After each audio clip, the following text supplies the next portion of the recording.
Lima sa par yan. Lagi na rin mo sa pariya, mamo.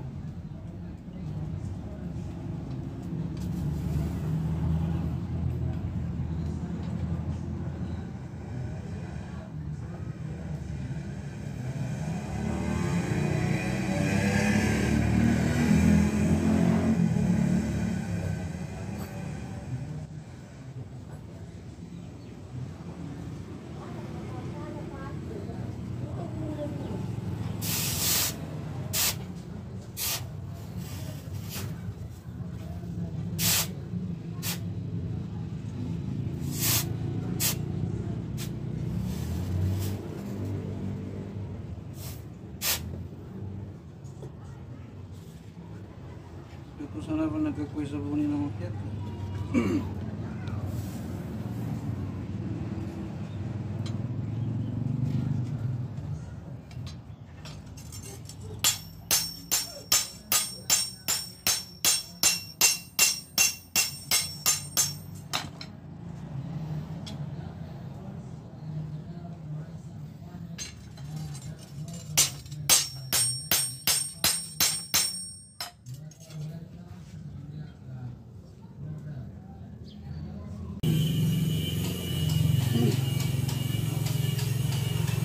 Assalamualaikum mga ka-blade.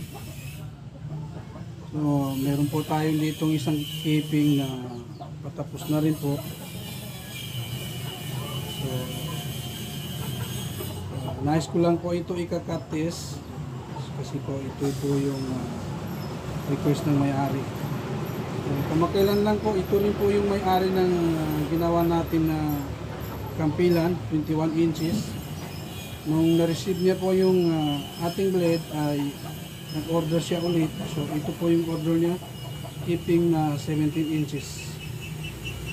So ita-try po natin sa 5 tube na to. Mahanip po ako mga ka-blade.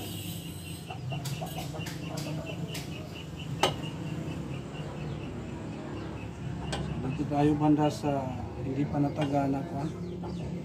Bismillah. Ayan, malakas na yan ha.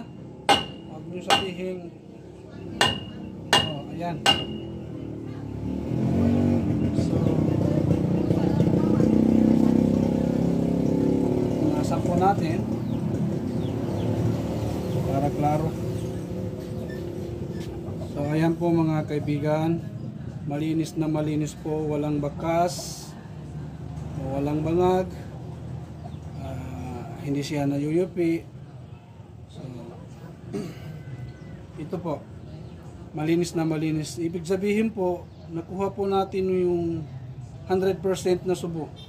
Kaya panatag po tayo, panatag po ang may-ari nito. So,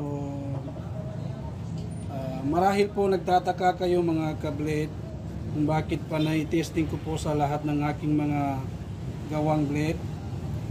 Kasi po, sinisigurado ko talaga na tumpak na tumpak po yung subo natin, pulidong-pulido po para po sa pagiging panatag po ng ating mga buyer.